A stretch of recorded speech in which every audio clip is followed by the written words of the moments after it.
বাংলা নববর্ষ ১৪৩৩-এর এই দিনে প্রতি বছরের ন্যায় এবারও গাজীপুরের কাশিমপুর ২ নং ওয়ার্ডের সারাবো কুচপাড়া এলাকায় ঐতিহ্যবাহী চড়ক পূজা অনুষ্ঠিত হয়েছে। দূর দূরান্ত থেকে ছুটে আসা হাজারো দর্শনার্থীর উপস্থিতিতে চড়ক গাছ পূজা ঘিরে জমে ওঠে উৎসব মুখর পরিবেশ।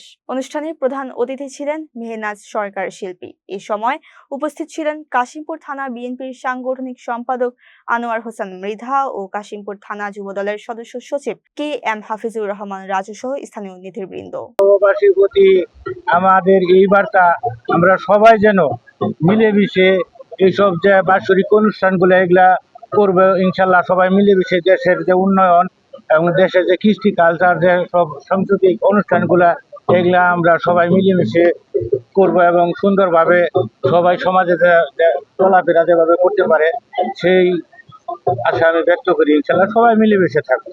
আমি KM হাফিজুর রহমান রাজু, কাশিমপুর থানা যুবদলের সদস্য সচিব, গাজীপুর মহানগর যুবদলের যুগ্ম আহ্বায়ক।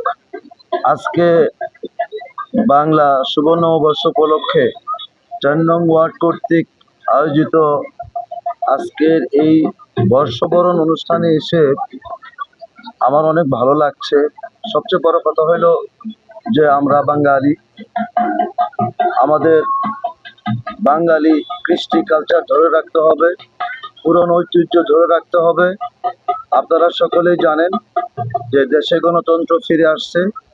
গণতন্ত্রের ধারা অব্যাহত রাখতে গেলে বাংলাদেশ জাতীয়তাবাদী দল বিএনপির চেয়ারপারসন গণপ্রজাতন্ত্রী বাংলাদেশ সরকারের মাননীয় প্রধানমন্ত্রী দেশনায়ক তারেক রহমান যে প্ল্যান নিয়ে এই দেশকে পরিচালিত করতে যাচ্ছেন, সেই প্ল্যানকে বাস্তবায়ন করতে গেলে আপনার আমার সকলকে দলমত নির্বিশেষে একে অপরের কাঁধে কাঁধ মিলিয়ে এই দেশকে উন্নয়নের দিকে, গণতন্ত্র প্রতিষ্ঠার দিকে ধাবিত করতে হবে।